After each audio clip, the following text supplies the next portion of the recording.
আসসালামু আলাইকুম রহমতুল্লাহি বারাকাতু। হ্যালো বন্ধুরা, আজকের একটি সূরা নিয়ে আলোচনা করব। সূরাটির নাম হলো সূরাতুল কদর। এই সূরা কদরের বিষয়ে আমরা অনেক আলোচনা, অনেক ওয়াজ নসিহাত আমরা শুনেছি, কিন্তু আমরা শুনে থাকি, আমল করি না। যদি আমরা আমল করি ইনশাআল্লাহ, তাহলে আমাদের অনেক কিছু থেকে আমরা উপকৃত পাব এই সূরা থেকে। তো হজরত আবু হুরায়রা রাদিয়াল্লাহু তাআলা আনহু হইতে বর্ণিত আছে, নবী করিম সাল্লাল্লাহু আলাইহি ওয়াসাল্লাম বলেছেন, যে ব্যক্তি সওয়াবের আশায় কদরের রাতে নামাজে দাঁড়িয়ে শেষ করে, তার পিছনে সকল গুনাহ রাশি মাফ করে দেওয়া হয়। যে ব্যক্তি সওয়াবের আশায় কদরের রাত নামাজে দাঁড়িয়ে এই সূরা কদর তেলাওয়াত করবে, তার পিছনের সমস্ত গুনাহ আল্লাহ মাফ করে দেবেন।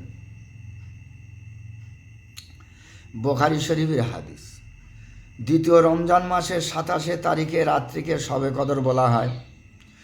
ধর্মপ্রাণ মুসলমান নরনারী পুরুষ সারা রাত জেগে মহান আল্লাহ পাকের ইবাদতে মশগুল থাকে এবং এই সূরা কদর দ্বারা নামাজ পড়ে। যে ব্যক্তি পূর্ণ পবিত্রতার সাথে বিসমিল্লাহ সহ নির্দিষ্ট জায়গা বসে প্রত্যহ সকাল ও সন্ধ্যা 7 বার এই সূরা কদর পাঠ করবে, সে ব্যক্তি সকলের নিকট সম্মান লাভ করবে।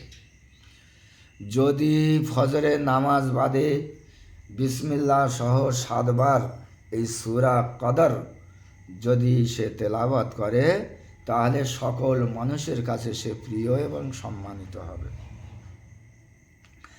আমলকারী সকলে সম্মান করতে বাধ্য হবে ইনশাআল্লাহ।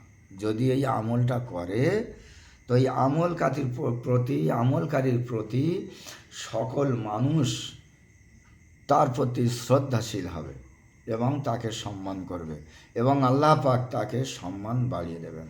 আল্লাহ পাক আমাদের এই সূরা কদর আমল করার তৌফিক দান করুন। আল্লাহুম্মা আমিন।